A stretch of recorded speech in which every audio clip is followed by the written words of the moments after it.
আসসালামু আলাইকুম বন্ধুগণ।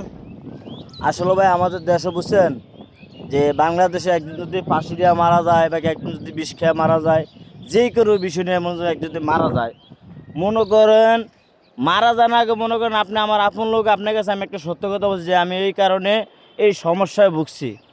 তখন মানে যার কাছে মনে করেন বন্ধুত্বের কাছে, একজন বন্ধুর কাছে বলছে বা কি মার কাছে বলছে, যার কাছে বলছে, তখন এটা সমাধান করে না। যখন সে মারা যায়, মনে করেন ফাঁসি দিয়ে মারা যায়, বিষ খেয়ে মারা যায়, তখন মানে বলো যে আমার বন্ধু আমার কাছে এই জিনিসটা শেয়ার করছে যে আলবি খারাপ, মাসুদ খারাপ, ওই তারেক জিয়া খারাপ, শেখ হাসিনা খারাপ, বিভিন্ন ধরনের কথাবার্তা, বুঝছেন। মানে যখন বাচ্চা থাকে তখন এগুলো বলে না, বুঝছেন ভাই। এই হলো আমাদের বাংলাদেশে, বুঝছেন ভাই, এগুলো হলো কালচার, বুঝছেন ভাই। এই যারা এই ধরনের কথাগুলো বলে না, আমি মনে করি তাগরের ব্যবস্থা করেন, তাদেরকে ফাঁসি দেন, তাদেরকে আইনের আওতায় নিয়ে গরম দিন একটা একটা করে ঢুকান, বুঝছেন। এই হারামির কাছে মনে করেন আমি বন্ধু হইয়া আমি আপনার কাছে বলছি যে বন্ধু আমার এই সমস্যা আমি ভুগতেছি, তো বন্ধু হয়ে বন্ধুর সমস্যাটা দূর করবি না? যখন মারা যায় গিয়ে, আমি যখন মারা যাবো গিয়ে তখন সমস্যা দূর করে লইব। আমি যখন বাচ্চা থাকবো তখন আমার সমস্যা যদি আপনারা দূর করেন, তাহলে যা সমস্যা কার্যকরী হইব।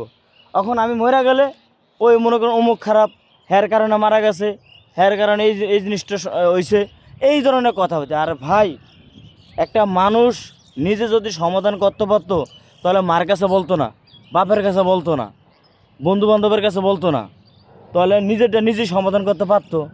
আপনারা বলেন যে আমার কাছে আয়া বলছে যে আমার জামাই প্রেম করে, তো আপনারা ভালো জানে যে কিন্তু আপনার কাছে কথা বলছে, তাহলে আপনি এটা সমাধান করেন নাকি? ওই সে মরে গেলে আপনার সমাধান করে কোনো লাভ আছে? বাচ্চা থাকতে যদি আপনারা সমাধান না করেন, মরে গেলে তো কোনো সমাধান করে লাভ নাই। মরে গেলে তার একজনের ফাঁসে কোনো লাভ নাই। আর এখন বর্তমানে আমাদের বাংলাদেশও একজনের ফাঁসা খেলে আমরা মরে গেলে ফাঁসাই। মানে কেমনে একজনের ফাঁসামো মরে গেলে?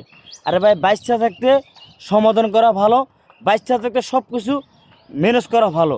মরে গেলে এটা হলে আশপাশ করে কোনো লাভ নেই। আর যারা বিষ খেয়ে মারা যায়, যারা ফাঁসি দিয়ে মারায়, তাগুলোকে যারা আশপাশ করো, হ্যাঁ মতন খারাপই পৃথিবীতে নাই। ঠিক আছে, যারা বিষ খেয়ে মারা যায়, যারা ফাঁসি খেয়ে মারা যায়, হ্যাগুলোকে জাহান্নাম অলরেডি ক্লিয়ার, মানে জাহান্নাম।